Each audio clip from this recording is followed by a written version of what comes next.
saya itu karena saya dituduh memperkosa dan melakukan kekerasan seksual, Bu, gitu.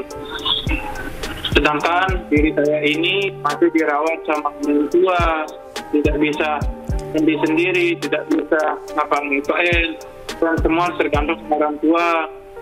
Tidak mungkin sampai sampai gitu, Bu. Sedangkan saya tidak bisa apa-apa, Bu. Terserah saya kaget, dan saya memohon kepada masyarakat Indonesia, dunia ini atau Indonesia ini untuk membantu dia biar dia bisa selesai, dan untuk kasus ini biar tidak lagi biar bisa kerja. Saya kuliah semester 7, gitu.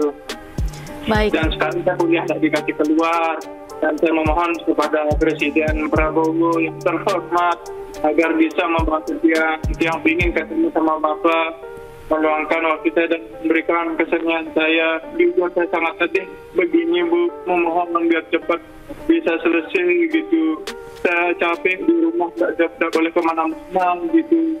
Setelah itu saya tidak diantar pulang, tetapi saya di lain tepatnya jalan itu, Bu, gitu. Nah, sehingga saya terjadilah ditunjukkan saya memperkosa.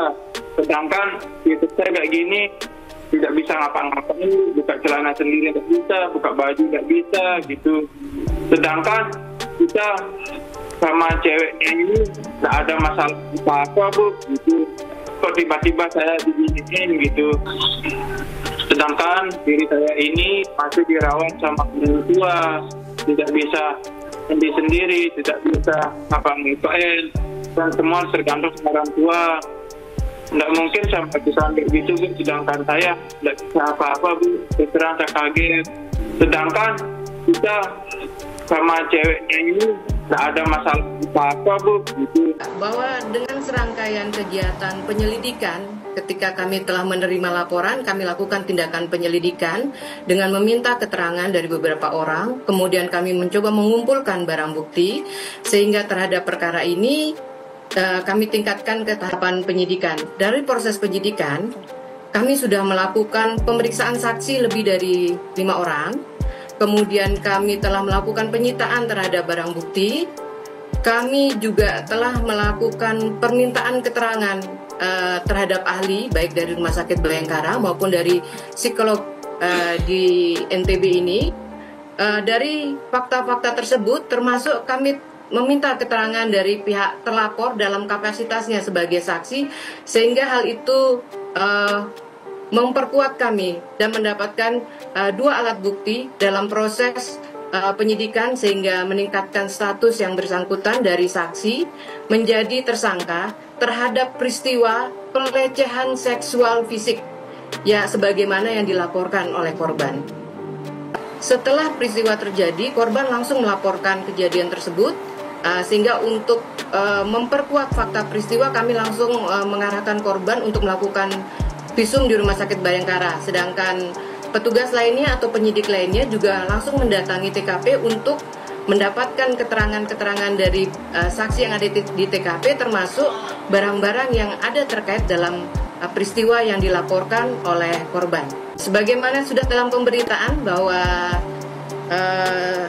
Agus ini dilaporkan oleh korban melakukan dugaan pelecehan seksual fisik, di mana dalam fakta-fakta peristiwanya dia melakukan suatu tipu daya, menyampaikan kata-kata sehingga korban tergerak untuk melakukan dan disertai dengan ancaman psikis sehingga korban mau melakukan. Sebagaimana juga dalam pemberitaan tadi bahwa itu peristiwanya di tanggal 7, di tanggal 1 juga ternyata ada 2 perempuan yang speak up, Mbak, menyampaikan bahwa pernah mengalami peristiwa yang hampir sama dengan apa yang dialami oleh korban yang melapor di tanggal 7 tersebut.